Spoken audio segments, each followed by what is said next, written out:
Audio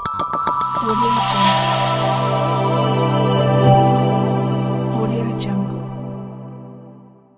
السلام علیکم دوستانو، زه متي الله سالار او تاسو ګورئ پښتو نیوز. نن مې درته ډیر یو مهم خبر راوړی دی. انډونیشیا چې یو لوی اسلامي ملک دی، د فلسطینیانو لپاره یو نوی اعلان کړی دی. انډونیشیا صدر ویلي هغه فلسطینیان چې د جنگ له امله بې کوره شوي دي، هغوی ته به خپل وطن کې د لنډ وخت لپاره ځای ورکوو. دا پناه به هغو خلکو ته ورکړی شي چې د غزې له سیمې نه راوځي او خوندي ځای ته ضرورت لري.